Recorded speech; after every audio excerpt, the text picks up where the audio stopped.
नमस्कार मंडळी, कसे आहात? तर मी सुप्रिया, स्वागत आहे तुमचं आपल्या न्यू ब्लॉगवरती. तर मंडळी बघा, मी आत्ता सकाळची वॉक करायला आली आणि आता सकाळचे 7 वाजलेले आहेत. तर म्हटलं आता सकाळी जरा लवकर जागा आली तर पटकन फ्रेश होऊया आणि बाहेर एक राऊंड मारून येऊया. कारण सध्या लक्झमबर्गमध्ये एक 2-4 दिवसापासून ना पाऊस, आभाळ आणि क्वचित कुठेतरी ऊन पडते आणि बाहेर पडायचं म्हटलं की पावसाची काही गॅरंटी नाही आहे. त्यामुळे बाहेर पडायचं जास्त करून होत नाही. आधी जसं पडत होतं तसं. आधी तर उन्हाळाच होता आणि आता अचानकच हे पाऊस असं चालू झालं आहे की त्यामुळे बाहेर जायचं पण आता कमी झालेलं आहे. कारण थंडी पण जास्त वाजते. तर आतासुद्धा मी 7 वाजता बाहेर पडली आहे, पण खरं सांगू का टेम्परेचर 12-13 डिग्री सेल्सिअस आहे. त्यामुळे थंडी वाजते आणि मी बघा आता जॅकेट वेअर केलेलं आहे, जीन्स जॅकेट आहे, त्यामुळे थोडीफार थंडी कमी वाजते. आणि आता म्हटलं सकाळचं जरा वेळ आहे तर कसं जरा बाहेर फिरायला चांगलं वाटतं. फ्रेश एअर असते, एकदम थंड थंड वातावरण असतं. थोडीफार लोक असे जॉगिंगला आलेले दिसतात, फिरायला आलेले दिसतात. तर हे बघा मंडळी, मी आज इकडे फिरायला आली आहे. तर इथे माझं नेहमी येणं जाणं असतं. इकडे गायी चरायला सोडलेल्या असतात बघा. तर गायी सध्या ना लांब आहेत, तुम्हाला दिसणार नाहीत. तिकडे जी बिल्डिंग दिसते ना तिथे गायी आहेत, छान अशा बसलेल्या आहेत. तिथे त्यांच्या मालकाने थोडंसं एक ट्रॉलीमध्ये गवत आणून ठेवलेलं आहे खायला. कारण कसं झालं आहे, आत्ता उन्हाळा चालू होता त्यामुळे इथे जे तुम्हाला गवत दिसतं ना हे सगळं सुकून गेलेलं. आणि आता काही थोडे दिवस पाऊस चालू आहे त्यामुळे थोडंसं फुटलेलं दिसत असेल. त्यामुळे गायी तिकडे लांब आहेत. आणि म्हटलं जरा फिरून येऊया. आणि इकडे असं डांबरी रोड आहे, फिरायला चांगलं वाटतं. आणि मी इकडून आली बघा, आत्ता मेन रोडनं आली. आज मी जंगलातनं काही आली नाही, भीती वाटत होती म्हणून म्हटलं मेन रोडने जाऊया. आणि इकडे आतमध्ये इकडे जंगल दिसतं ना, इथून एंटर केलं की डायरेक्ट आमच्या सोसायटीमध्ये निघतं. म्हणजे 2 एंट्रन्स आहेत, एक इकडून पण आहे आणि इकडून मेन रोडने पण येताना आहे. तर मी बघा तुम्हाला आत्ता दाखवलं, मी नेहमीच्याच ठिकाणी इथे फिरायला येते कारण ते खूप छान वाटतं मला फिरायला. हे जागा सोडून ना दुसरीकडे कुठे फिरायला जायचं तर मला जास्त करून जमत नाही. कधीतरी मी जाते कारण मला हा भाग ना फिरायला खूप छान वाटतं. एकतर आमची सोसायटी असते किंवा इथे जंगलात असं जे रोड असतात, छोटे छोटे लोकांना वॉकिंग रोड बनवलेले असतात, तिथून फिरायचं किंवा इकडच्या एरियामध्ये यायचं जिथे गायी सोडलेले असतात. इथे सगळं पूर्ण असं मोकळं आहे, त्यामुळे इथे हवा इझिली चांगली अशी फ्रेश एअर असते. कारण इथे डोंगर नाही आहेत, काही नाही आहेत, त्यामुळे हवा इझिली खेळते असते इथे. त्यामुळे म्हटलं आज इकडेच जाऊया, सकाळ सकाळची वेळ आहे तर आजच्या ब्लॉगचा आपला टॉपिक मी तुम्हाला सांगते. तर बरेच इंडियन्स आपले आता लक्झमबर्गमध्ये, युरोपमध्ये किंवा US काम करतात, बरोबर. तर मला अशी कमेंट आली होती की मी तुम्हाला एक प्रश्न विचारते. तर म्हटलं ओके. तर ती म्हणत होती की फॉरेनची लाईफ खरंच ड्रीम लाईफ असते का? आपली इंडियन लोकं बाहेर गेली की तिथे सेटल होतात, आपल्या कंट्रीमध्ये रिटर्न येत नाहीत. खरंच एवढी बाहेरच्या कंट्री चांगल्या असतात का? तिथे फॅसिलिटी चांगल्या असतात का? नेचर चांगलं असतं का? भरपूर पैसे मिळतात का? भरपूर पगार असतात, सेविंग्स होतात? अशा बऱ्याच काही गोष्टी मला तिने कमेंटमध्ये विचारल्या होत्या. तर मी तुम्हाला ती कमेंटसुद्धा पोस्ट करते, तुम्हाला समजेल. मग मी खोटं बोलत नाही आहे. तर म्हटलं चला तुमचा हा डाऊट थोडासा क्लिअर करूया की जेव्हा आपले इंडियन बाहेरच्या कंट्रीमध्ये येतात तर ते काय काय अनुभवतात, कोणकोणते एक्सपिरियन्स येतात त्यांना, सेटल होतात का रिटर्न जातात, सॅलरी नक्की किती असते, सेविंग्स होतात का नाहीत, हे डाऊट मी तुम्हाला आजच्या ब्लॉगमध्ये कवर करणार आहे. तर आपला ब्लॉग शेवटपर्यंत बघा. ज्यांना कोणाला लक्झमबर्गला, युरोपला, US जायचं असेल तर ह्या गोष्टी आपल्या ब्लॉगमधून कवर होतील. तर स्टार्ट करूया आपण ब्लॉगला. आपले इंडियन्स आता भरपूर कंट्रीमध्ये जॉब करतात, सेटल होतात, ते त्यांच्या कष्टाने इथपर्यंत पोहोचलेले आहेत.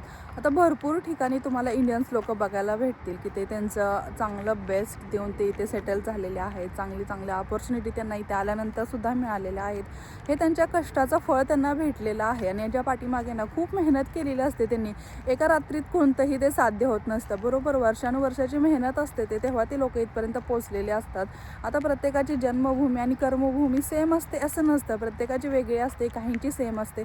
त्यामुळे आपण त्या लोकांना नावं ठेवू शकत नाही जे आपल्या कंट्रीमध्ये शिक्षण घेऊन बाहेरच्या कंट्रीमध्ये जरी जॉबला आले. आणि मला तर असं वाटतं की जर कोणाला जरी चान्स भेटला बाहेरच्या कंट्रीमध्ये पडण्याचा तर तुम्ही पडा. 2 वर्ष, 3 वर्ष, 5 वर्ष, जेवढा तुम्ही बाहेर वेळ काढू शकता ना तेवढा काढा. कारण पुढं जे होणार आहे, आता लोक म्हणतात जेव्हा AI स्टार्ट होईल तेव्हा भरपूर लोकांचे जॉब जाणार आहेत, भरपूर काही म्हणतात तसं. आणि सध्या इंडियामध्ये जे चाललेलं आहे ना आपल्या की जॉब लोकांना नाही आहेत, लोक बेरोजगार आहेत, असे भरपूर तुम्हाला माहीतच आहे. आता मी काही वेगळं सांगायची गरज नाही आहे. तर अशा वेळेला जर तुम्हाला बाहेर पडण्याला जर चान्स भेटला, तुम्ही ट्राय करा बाहेर पडण्यासाठी. जर भेटला तर नक्की पडा. 1-2 वर्ष कमवा, 3 वर्ष कमवा, नंतर परत आपल्या इंडियामध्ये जाऊन सेटल व्हा, काही प्रॉब्लेम नाही आहे. आता तुम्हाला मी एक पॉईंट कवर करते की ज्याच्यामुळे तुम्हाला डाऊट तुमचे क्लिअर होतील. सगळ्यात पहिलं रिझन जे आपल्या इंडियन लोकांना बाहेरच्या कंट्रीमधील खूप आवडतं कोणतं, तर क्वालिटी ऑफ लाईफ. आता क्वालिटी ऑफ लाईफ म्हणजे काय, तर तुम्ही ज्या कंट्रीमध्ये राहताय त्या कंट्रीमध्ये गव्हर्नमेंट किती चांगल्या प्रकारे काम करतं, हवा, पाणी, नेचर किती चांगल्या प्रकारे आहे, किती शुद्ध आहे, याच्यावरून समजतं. आता तुम्ही ज्या कंट्रीमध्ये हे सगळं चांगलं आहे, अनुभवताय, तुमचं हेल्थ केअर चांगलं आहे, तुमची लाईफ तुम्ही चांगल्या प्रकारे स्पेंड करताय, कोणताही त्रास नाही आहे, सगळं व्यवस्थित आहे, यालाच क्वालिटी ऑफ लाईफ म्हणतात. आता तुम्ही भरपूर लोकांचे व्लॉग बघत असताल. आता बाहेरच्या कंट्रीमध्ये जे लोक राहतात त्यांचे सगळ्यांचे यूट्यूब चॅनेल आहेत, बऱ्यापैकी तर आहेतच, इंस्टाग्राम अकाउंट आहेत, तर सगळे तुम्हाला सांगतात बघा की बाहेरची कंट्री किती चांगली आहे, इथे हवा, पाणी, नेचर किंवा रस्ते किती चांगल्या प्रकारे आहे, गव्हर्नमेंट किती चांगल्या प्रकारे काम करतं, गव्हर्नमेंट ऑफिसमध्ये गेलो तर किती चांगल्या प्रकारे रिस्पेक्ट दिला जातो, ह्या सगळ्या गोष्टी तुम्हाला क्लिअर करतात, बरोबर.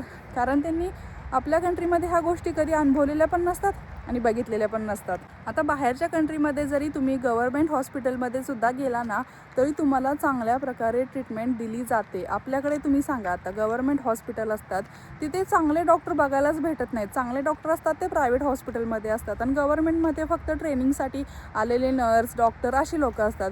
मग लोकांच्या जीवाशी हलगर्जीपणा केला जातो, लोकांच्या डेथ होतात, हे सगळ्यांना माहीत आहे. आणि भरपूर लोक मग काय करतात की हॉस्पिटलमध्ये जर समजा एखाद्या रिलेटिव्हची डेथ झाली, त्यांच्या पेशंटला व्यवस्थित सोयीसुविधा भेटल्या नाहीत की ते लगेच इंस्टाग्रामवरती, यूट्यूबवरती टाकतात की डॉक्टरांनी व्यवस्थित आमच्या पेशंटला हँडल केलं नाही, व्यवस्थित ट्रीटमेंट दिली नाही, त्यामुळे आमच्या पेशंटची डेथ झाली. हे आता सगळ्यांना समजतं, बरोबर. पहिलं हे नव्हतं, पण आता कसं सगळ्यांच्याकडे मोबाईल आहेत, सगळ्यांना काही जे काही आहे ते रेकॉर्ड करून ते सगळे लोक पोस्ट करतात, त्यामुळे ह्या गोष्टी लोकांपर्यंत पोचतात, बरोबर.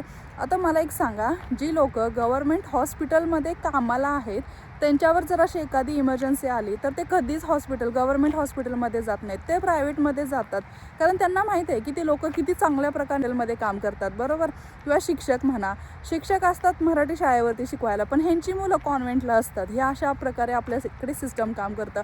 लाखोमध्ये पगार घ्यायचं पण लोकांना कोणत्याही सोयीसुविधा द्यायचं नाही, त्यामुळे लोकांना बाहेरच्या कंट्री चांगल्या वाटतात. आणि ह्यालाच क्वालिटी ऑफ लाईफ म्हणतात की ज्या बाहेरच्या कंट्रीमध्ये ज्या चांगल्या लोक दाखवतात ना, असतात सुद्धा, मी सुद्धा अनुभवते.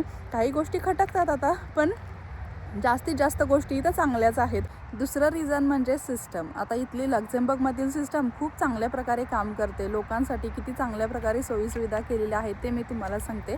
आता मला दुसऱ्या कोणाचंही काही सांगायचं नाही आहे. मला आता लक्झेंबर्गमध्ये 2 वर्षापेक्षा जास्त वेळ झालेला आहे इथे राहून. आता लक्झेंबर्गमध्ये फिरले, बाहेरच्या कंट्रीसुद्धा फिरलेली आहे, तर मी स्वतःच्या पर्सनल एक्सपिरियन्सवरून तुम्हाला सांगते की इथलं सिस्टम किती चांगल्या प्रकारे काम करतं. आणि लक्झेंबर्गमधीलच नाही तर युरोपमधील बाकीच्या कंट्री म्हणा किंवा अमेरिकेतील, ह्या सगळ्या तिथल्या गव्हर्नमेंट सिस्टम की खूप चांगल्या प्रकारे काम करतं. आपल्या इंडियामध्ये जरा कमीच बघायला भेटतं, करतात पण लेट होतात, टायमिंगमध्ये होत नाहीत किंवा लोकांना करायच्याच नसतात, अशा गोष्टी होतात तिथे. तर आता मी लक्झेंबर्गमध्ये 2 वर्ष झाली ट्रॅव्हल करते, फिरते, तर इथे बसचं सांगते तुम्हाला. कसं होतं की आता लक्झेंबर्गमध्ये बससाठी एक ॲप यूज केलं जातं, बरोबर. तर तुम्हाला ज्या स्टॉपवरून निघायचं आहे तो स्टॉप आणि डेस्टिनेशन हे त्या ॲपमध्ये टाकलं ना की तुम्हाला किती बसेस तिथपर्यंत जाऊ शकतात, किती नंबरच्या बसेस आहेत, टायमिंगवरती आहेत, हे सगळं डिटेल दिलेलं असतं. आता समजा 1 वाजता बस आहे मला आणि ती थोडीशी लेट झाली 5 मिनटं, तर तसं तिथे लगेच अपडेट केलं जातं की 1ची बस आहे ना ते 1:05 येणार आहे किंवा तुम्हाला तिथून नंतर कोणती बस चेंज करावी लागेल, हे सगळं त्याच्यामध्ये अपडेट केलेलं असतं गव्हर्नमेंटने. आता ह्या ठिकाणी जर दुसरी कोणती आपलीच कंट्री असती ना, बस 10 मिनटं अर्धा तास लेट झाली असती ना तर कधी अपडेट करायचं म्हणून सोडून दिलं असतं. हे पण झालं, प्लस गव्हर्नमेंट ऑफिस. आता इथे भरपूर गोष्टी गव्हर्नमेंट ऑफिसमध्ये जाऊन कंप्लीट कराव्या लागतात, तर तिथे लोकांना रिस्पेक्ट दिला जातो, व्यवस्थित त्यांच्याशी बोललं जातं, सगळं व्यवस्थित असतं. आपल्याकडे इंडियामध्ये ना गव्हर्नमेंटमध्ये ऑफिसमध्ये गेलो ना त्या लोकांना काय प्रॉब्लेम होतो काय माहिती आहे, व्यवस्थित लोकांची कामं करायची नाहीत, नुसती टोलवाटोलवी करायची, आज नाही उद्या नाही परवा दिवशी. आणि कधी कधी तर असं होतं की त्यांना भेटायला गेले की ते गायबच असतात. सगळेच लोक तसे नसतात, पण काही लोकांना कसं सगळं येत असतं पण कामं करायची नसतात, असं होतं. त्यामुळे आपल्याकडची गव्हर्नमेंट सिस्टमला लोक थोडीफार नावं ठेवतातच. दुसरं म्हणजे हेल्थ सिस्टम. आता हेल्थ सिस्टमसुद्धा किती चांगल्या प्रकारे काम करते हे तुम्हाला माहीतच आहे. इंडियामध्ये आता सगळ्यांचीच परिस्थिती चांगली असते किंवा सगळ्यांच्याकडेच पैसे असतात असे नसते. ज्यांची परिस्थिती खराब आहे त्यांना गव्हर्नमेंट हॉस्पिटलशिवाय पर्याय नसतो. मग तेव्हा ही लोक अशाच ठिकाणी जातात गव्हर्नमेंट हॉस्पिटलमध्ये. मग तिथेसुद्धा जर असे ट्रेनिंगवाले डॉक्टर, ट्रेनिंगच्या नर्स असल्या तर तिथेसुद्धा लोकांना पुरेपूर उपचार मिळत नाहीत, बरोबर. पण त्याच्या अपोजिट लक्झेंबर्गमध्ये आहे. लक्झेंबर्गमध्ये भरपूर लोक गव्हर्नमेंट हॉस्पिटलमध्ये जातात. इथे खूप चांगल्या प्रकारे पेशंटला ट्रीट केलं जातं. व्यवस्थित चांगले डॉक्टर असतात एक्सपिरियन्सवाले. ही खूप चांगली प्रकारे सिस्टम इथं काम करतं. तर हे मला तुम्हाला सांगायचं होतं की इथल्या सिस्टम बाहेरच्या कंट्रीमधील किती चांगल्या प्रकारे काम करतात. आज बघा मस्त असं ऊन पडलेलं आहे. आता व्लॉग करता करता म्हणलं चला थोडंसं शूट करूया आपलं.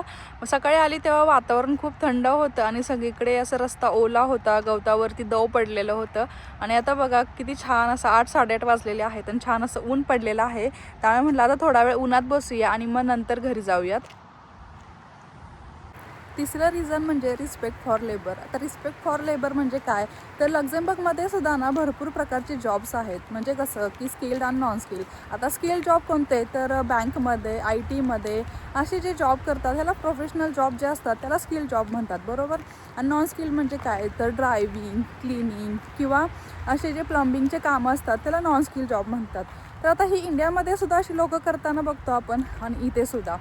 आणि ह्याच्यामध्ये फरक काय आहे मी तुम्हाला सांगते.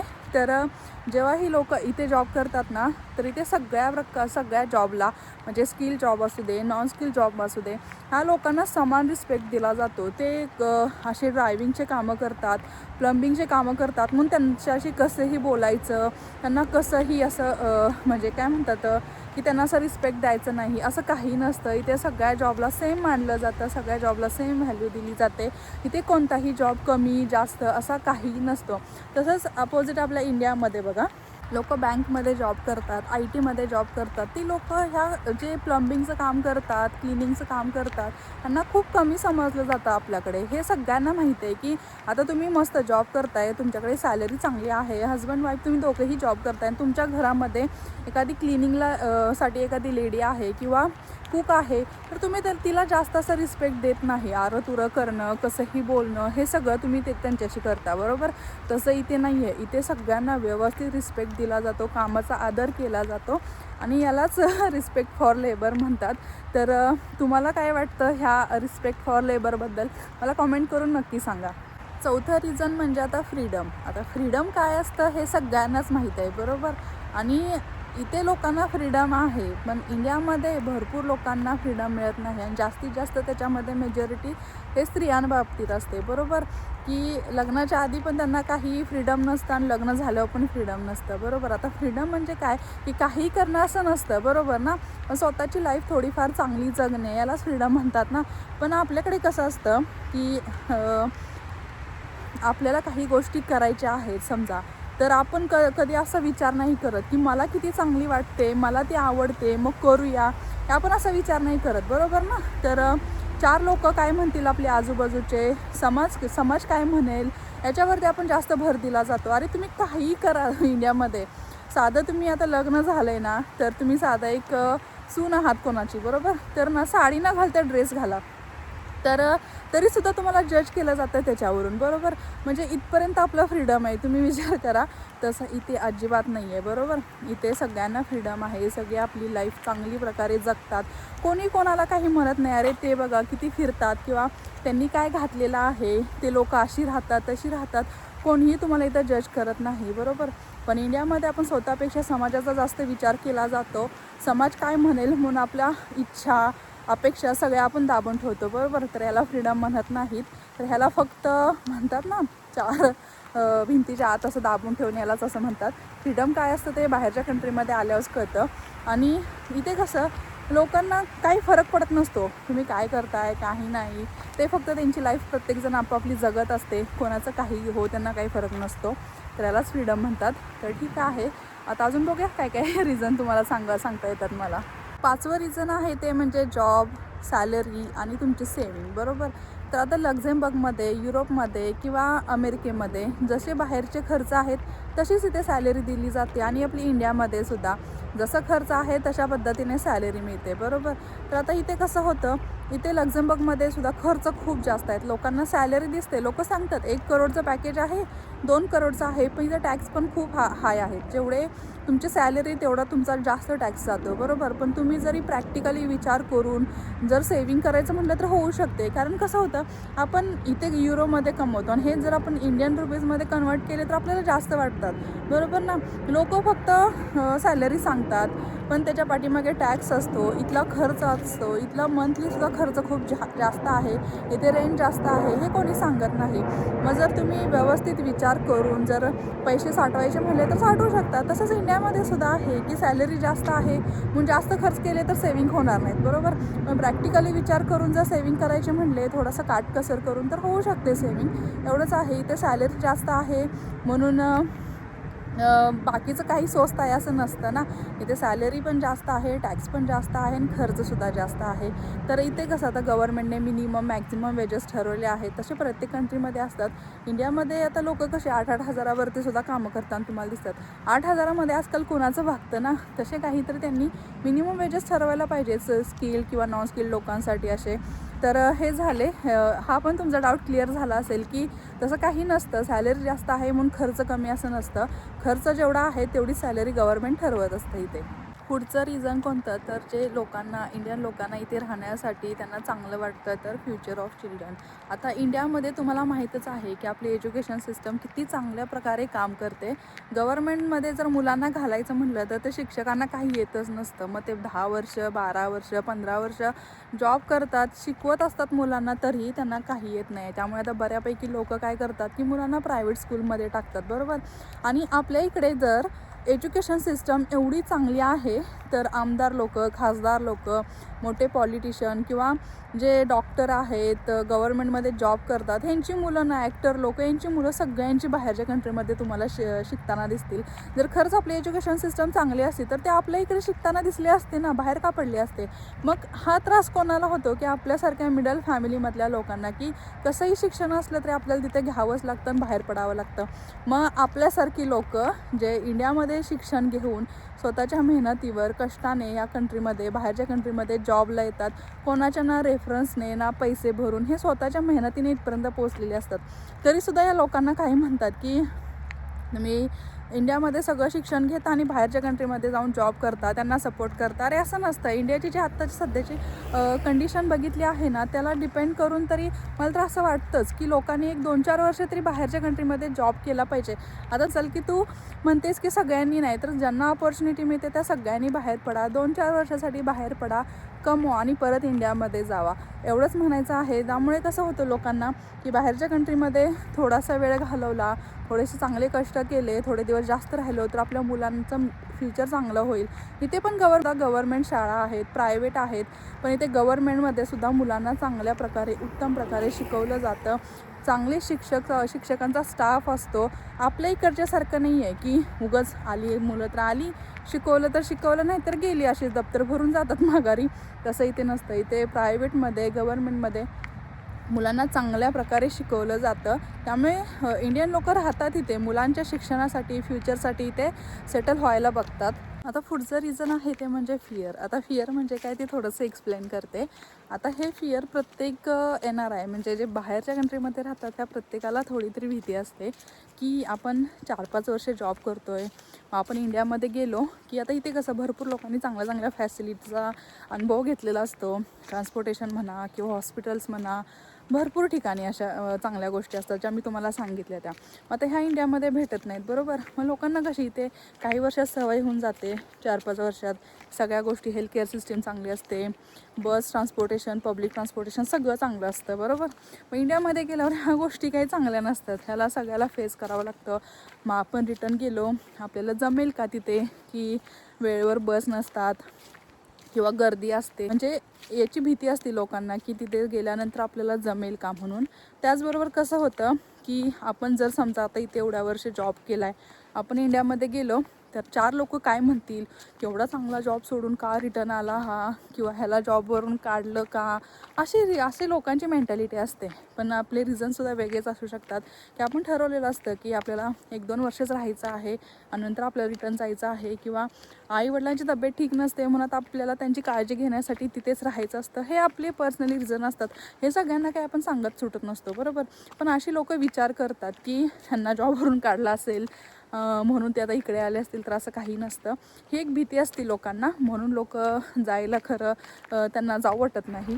तर मी तुम्हाला आत्ता काही रिझन सांगितले की ज्याच्यामुळे आपले भारतीय लोक एकदा आपला देश सोडून बाहेर आले, युरोपला, अमेरिकेला, तर ह्या गोष्टींसाठी जात नाहीत, बरोबर. कारण त्यांना माहीत आहे बाहेरच्या कंट्रीमध्ये मुलांचा फ्युचर आहे, स्वतःच आहे. थोडे वर्ष काढले तर मुलांची तरी पुढचं जे फ्युचर आहे ते सेफ होईल. कारण आपण तर कसं बाहेर पडलेलं असतं हे आपल्याला माहीत असतं, कारण इंडियामध्ये शिक्षण कसं आहे त्यातून आपणपर्यंत आलेलो आहोत हे त्यामुळे सगळ्या पॅरेंट्सना माहीत आहे. त्यामुळे ते आपल्या मुलांना चांगलं फ्युचर देण्याचा प्रयत्न करत असतात. आता इथे स्टार्टिंगला आल्यावर काही गोष्टी फेस कराव्या लागतात. आपण एकटा असतो, कोणी फ्रेंड्स नसतात, बोलायला कोणी नसतं, कंट्री नवीन असते, सगळ्या गोष्टी नवीन असतात, त्यामुळे हा त्रास होतो. त्याचबरोबर कसं होतं मध्ये जर बघितलं ना तर प्रॅक्टिकली विचार करणं खूप गरजेचं आहे. इमोशनली गोष्टी असतात की त्या तुम्हाला सगळ्या गोष्टीमधून मागे खेचायला बघतात, बरोबर. आता आम्ही इंडिया सोडून जवळजवळ 2-3 वर्ष झालेले आहेत. आता आमचे पूर्ण फॅमिली इंडियामध्ये गावी असते, तर आम्हालासुद्धा वाटतं की प्रत्येक फेस्टिवलला जावं, त्यांच्यासोबत सेलिब्रेट करावं, सगळ्या प्रत्येक गोष्टीमध्ये घरी जे काही लग्न वगैरे हे ते असेल सगळ्या गोष्टीला आपण पुढं असावं. पण प्रत्येक गोष्टीमध्ये आपण असतोच असं नसतो. बाहेरच्या कंट्रीमध्ये गेलं की प्रत्येक गोष्टीला आपल्याला जाता येत नाही, बरोबर.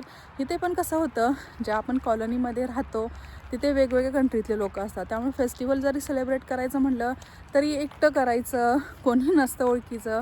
आता इथे करतात, मराठी मंडळ असतं ते एकत्र येऊन करतं, पण ते थोडंसं एवढं काही खास वाटत नाही, तेवढंच एका दिवसापुरतं असतं. पण आपल्या गावाकडे जर कोणतं फेस्टिवल आलं तर ते 8-8 दिवस, 10-10 दिवस, 15-15 दिवस त्याची तयारी चालूच असते, बरोबर. जरी इमोशनली विचार केला किंवा प्रॅक्टिकली केला तर तिथूनच तुम्हाला जायला लागतं, बरोबर. त्यापेक्षा थोडे दिवस काम करा इथे, 2-4 वर्ष काढा आणि नंतर इंडियामध्ये जाऊन सेटल व्हा, जेणेकरून तुमचं फ्युचर व्यवस्थित तरी सेट राहील. म्हणजे कसं, पैसे थोडीफार सेविंग करा आणि नंतर इंडियामध्ये जावा. आता कसं होतं, इथे आजारी पडलं तरी कोणी विचारायला नसतं, सगळं स्वतःला करावं लागतं. बरं आहे का, हॉस्पिटलला गेलं का हे कोणी विचारत नाही. सगळं स्वतःचं व्यवस्थित डॉक्टरची अपॉइंटमेंट घ्या, तिथपर्यंत जावा, मेडिसिन स्वतः आणा, स्वतः खावा, हे सगळं स्वतःला करावं लागतं. तर हे सुद्धा गोष्टी फेस कराव्या लागतात, कोणी ओळखीचं नसतं वगैरे. तर हे सगळ्या वेगळी गोष्टी आहेत. म्हणजे थोडेसे दिवस होतं नवीन आल्यानंतर, परत एकदा ओळखी झाल्या की तुम्हीच इथून जायला नकार देचाल. कसं होतं आता, हे तर झालं सगळं, इथली लाईफ चांगली आहे त्यामुळे लोक जाऊ शकत नाहीत. पण जेव्हा आपली फॅमिली म्हणजे आपले आईवडील इंडियामध्ये असतात, ते जोपर्यंत 2 टाईमचं व्यवस्थित खाऊन चांगले आहेत ना तोपर्यंत तुम्ही राहू शकता इथे. पण जेव्हा ते थकलेले असतात, त्यांना खरं तुमची गरज असते ना, तेव्हा लोक हे सगळं सोडून रिटर्न जातात इंडियामध्ये. आता त्यांना कसं झालेलं असतं, त्यांचं आयुष्य पूर्ण इंडियामध्ये गेलेलं असतं, त्यांना इथल्या एन्व्हायरमेंटची, इथल्या कशाचीच सवय नसते, त्यामुळे त्यांना एवढं एकदम म्हातारपणी इथं आणून त्यांना व्यवस्थित सांभाळणं होत नाही. मग अशा वेळेला लोक काय करतात, आईवडील थकले की सगळं सोडून इंडियामध्ये जातात आणि तिथं त्यांची व्यवस्थित काळजी घेतात. कोणी असं ठरवून येत नाही की मला तिथे सेटलच व्हायचं आहे किंवा किती वर्ष जॉब करायचं आहे, असं नसतं काही. जेवढं जमेल तेवढं करतात लोक आणि परत रिटर्न जातात. तर हेच मला सांगायचं होतं की प्रॅक्टिकल रिझन आहेत तसे इमोशनलीसुद्धा असतात. तर हा होता आजचा आपला ब्लॉग. तर तुम्हाला कसा वाटला, ह्याच्यावरती तुमचं काय मत आहे मला कॉमेंट करून सांगायला विसरू नका. भेटू अशाच एका छान अशा न्यू ब्लॉगमध्ये. तोपर्यंत बाय.